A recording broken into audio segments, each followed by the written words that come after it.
Cadillac has just unveiled the Cadillac Escalade EQ, and it is a 2025 model year huge SUV, completely electric. So what we want to do in this video, what I want to do is just have a look at this design. I think it's a good looking design on the exterior. We're gonna have to talk about this interior as well. But before we do that, let's have a look at some of the spec and tech here from this article of Car and Driving. I'll link it down in the description. The first EV Escalade goes big on everything. You have power 750 horsepower, which honestly doesn't sound too much for this type of vehicle, for this size. Thinking that, considering that Lucid has 1,234 horsepower in their sedan, and the range is 450 miles, I'm gonna take that with a grain of salt. The price is roughly $130,000, and they say here that it will go on sale in summer of 2024. And here you can see what it looks like. We're gonna go into detail of this design in a minute. The EQ is built on similar fundamentals as the GMC Hummer EV and Chevy Silverado EV. That means GM's Ultium 24 module battery pack sits underneath with a usable capacity of over 200 kilowatt hours and the ability of adding 100 miles of range in just 10 minutes. That sounds pretty, I don't know if it's standard, but if you have like a Tesla and you're down to like 5%, adding 100 miles of range is very, very quick. It's just the last 25% that's super slow. But I'm not sure. This is probably faster than that. The overall size increase is such that the standard 24-inch wheels look deceptively small. And you can see these are 24-inch.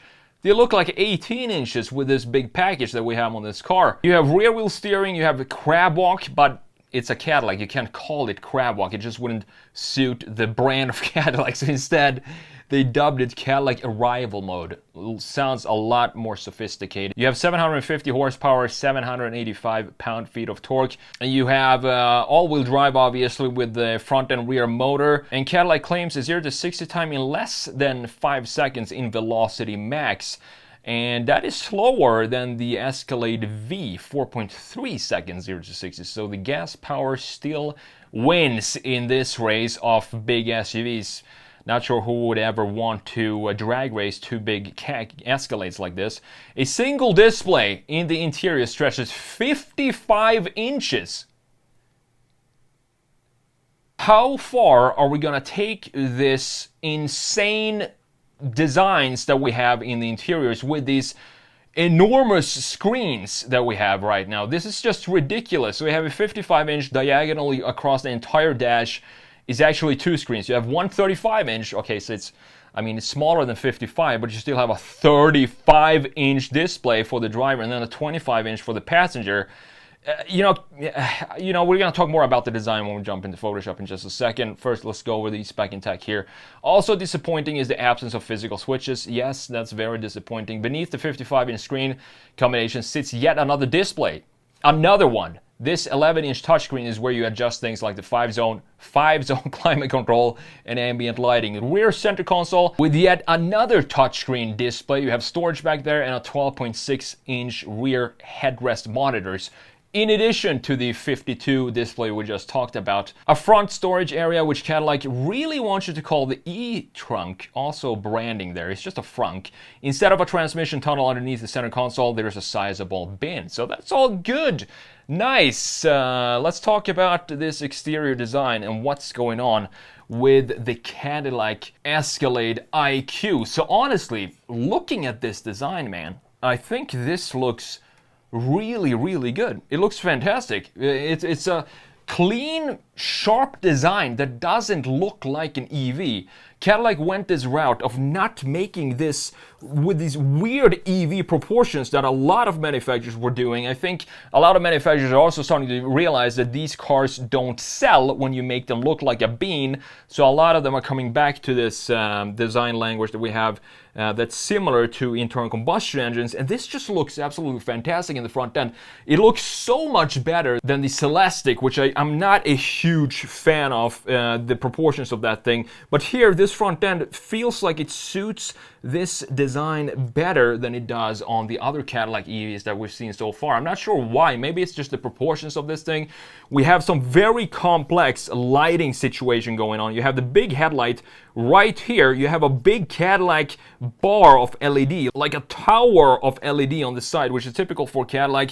You also have maybe these are the indicators, or maybe these are the indicators. You still have a lot more LEDs in the front end, in addition to this pattern of LEDs that we have going on here with the big black grille in the front end. This doesn't look like an EV. Looks like we have a proper grille right here with some openings. We also have more cooling down here, and I think this helps adding to this more internal combustion engine feel for this design. And we also have, look at this line up here, this line, one single line that cuts through the hood. Underneath it starts the front end graphics. That's what I want to see specifically in a big Cadillac SUV like this. Looking at the side view as well, the rear end is a little tricky. We're gonna have to talk about the rear end when we get to that. But first, let's enjoy and appreciate the side view of this design.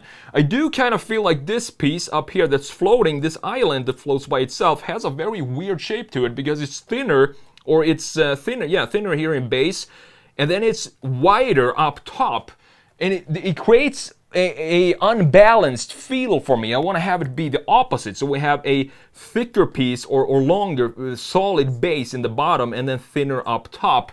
But this is just one of these details that probably nobody is going to notice anyway. So I guess it doesn't really matter. And then we have this sharp shoulder line. Have a look at this. One of the cleanest shoulder lines I think I've ever seen in an SUV.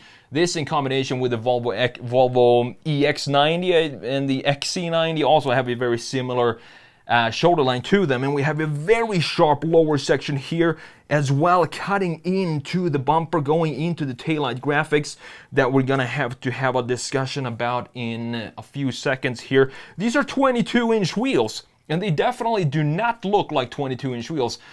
How big are we gonna make cars? Do we have to? We're coming to a roadblock here that we might need to think about resizing the roads, specifically here in the US, if we're gonna keep making cars bigger and bigger and bigger and bigger. Soon they're just not gonna fit in a lane, and you can't park them. When you go grocery shopping, stuff like that. Yes, you do have crab walk here, or whatever they called it, the fancy word for crab walk in Cadillac language. And you also have rear wheel steering, so that's going to help a little bit with the navigation of this. But here we go. Look at this rear view. Why does it look so sad? It looks like it's almost about to cry here in the rear end, and I'm not sure if I like it or not. Honestly, it kind of has this madman look to it, psychopath feel in the rear end that I do like in some cars. The original Mustang, for example, also had that in the front end, this psychopath look, that it's so powerful, it doesn't know what to do with all the power, and it can just snap if you say something that it doesn't like. It's hard to explain that feeling. It's weird trying to explain it because I listen to myself and it doesn't make sense. But it has this very interesting look to it in the rear. And this fold here, this is what makes it feel like it is a sad car from the rear end. And then we have the LEDs up here. And we also have this little V shape in the LED up top with the black roof, which I actually like in this case because it definitely removes some of the mass up here, specifically looking at it from a side view. You also have the diffuser sticking pretty far up in the rear end. We also have the black piece, of course, right here on the side, removing some more of this mass that we have on this car. But here we go. Have a look at this interior. So, can we just take it easy with the screens for a second and take a step back and bring back some interior designers from the 90s and have them do modern interiors? I would love to see what that would look like. It will definitely look a lot better than what's going on in today's interior designs, pretty much across the entire industry. I'm not a fan at all of these big screens that we have and lack of physical buttons. And this is like insane. 50-something, 55-inch screens in the interior is gonna like shine at your eyeballs all the time. I don't want to have screens shining in my eyes wherever I am. If I'm at home, if I'm in my car, I definitely don't want to have it in my car, specifically not a 55-inch screen. And if that wasn't enough, you do have another screen down here, which thankfully I think this is like a static display that you have there with this software only for specific settings. So I guess I can't really see what it says here If I can see the climate control, it looks like the climate control buttons are all the way down here. And then you have this little toggle here or dial for probably navigating this TV that you have up on the dash. But I would definitely like to see us go back to some more refined interiors. Not everything needs to be built up by pixels and digitalized. We want to have some more tactile feel, some more textures, interior lines and line flow in the interior. This is just a lazy approach, in my opinion, to designing interiors by doing this like a lot of car manufacturers are doing today. And I really hope this is a trend that is eventually going to reverse.